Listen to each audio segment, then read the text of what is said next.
Well, the 2016 Harvard graduate student speech has left a very powerful impression on his fellow graduates and on social media. This, then, is Donovan Livingston's spoken word poem titled Liftoff. Good afternoon. Good afternoon. How's everyone doing today? Good, good. So greetings, friends, family, faculty, staff, alumni, and the illustrious class of 2016. Make some noise. So my name is Donovan Livingston, and I came to address you in the best way I know how, but you have to forgive me. I have to take this moment in for a little while.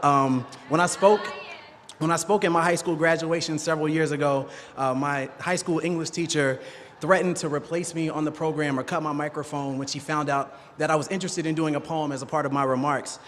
So I am eternally grateful for being able to share this piece of myself in my most authentic voice with you this afternoon. So, spoken word poetry, it insists on participation. So if you feel so compelled, snap, clap, throw up your hands, rejoice, celebrate. Class of 2016, this is your address and this is your day. Education, then, beyond all other devices of human origin, is a great equalizer of the conditions of men. Horace Mann, 1848.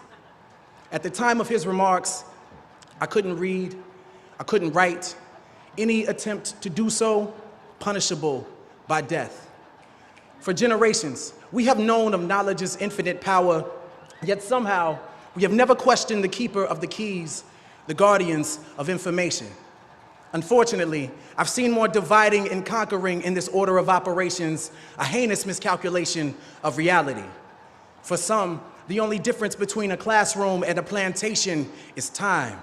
How many times must we be made to feel like quotas, like tokens and coined phrases, diversity, inclusion? There are days I feel like one, like only, a lonely blossom in a briar patch of broken promises, but hey, I've always been a thorn in the side of injustice, disruptive, talkative, a distraction with a passion that transcends the confines of my own consciousness beyond your curriculum, beyond your standards. I stand here, a manifestation of love and pain with veins pumping revolution. I am the strange fruit that grew too ripe for the poplar tree. I am a dream act, dream deferred, incarnate, and a movement, an amalgam of memories America would care to forget. My past alone won't allow me to sit still, so my body, like my mind, cannot be contained. As educators, rather than raising your voices over the rustling of our chains, take them off, uncuff us, unencumbered by the lumbering weight of poverty and privilege, policy and ignorance. I was in the 7th grade when Ms. Parker told me, Donovan, we could put all of your excess energy to good use. And she introduced me to the sound of my own voice. She gave me a stage, a platform. She told me that our stories are the ladders that make it easier for us to touch the stars. So climb and grab them. Keep climbing, grab them. Spill your emotions in the Big Dipper and pour out your soul. Light up the world with your luminous allure. To educate requires Galileo-like patience. Today, when I look my students in the eyes, all I see are constellations.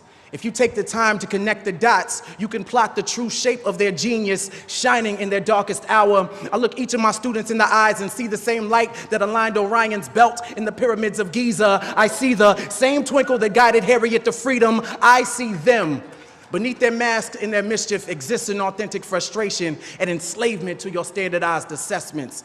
At the core, none of us were meant to be common. We were born to be comets, darting across space and time, leaving our mark as we crash into everything. A crater is a reminder that something amazing happened right here, an indelible impact that shook up the world. Are we not astronomers searching for the next shooting star? I teach in hopes of turning content into rocket ships, tribulations into telescopes, so a child can see their true potential from right where they stand. And injustice is telling them they are stars without acknowledging the night that surrounds them. Injustice is telling them education is the key while you continue to change the locks. Education is no equalizer.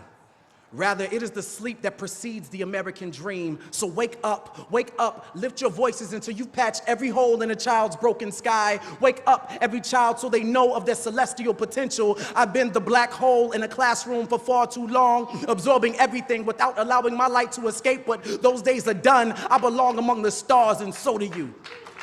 And so do they.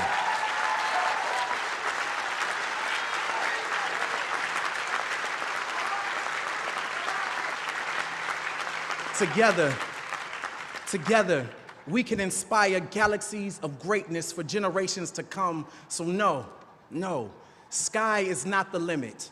It is only the beginning. Lift off.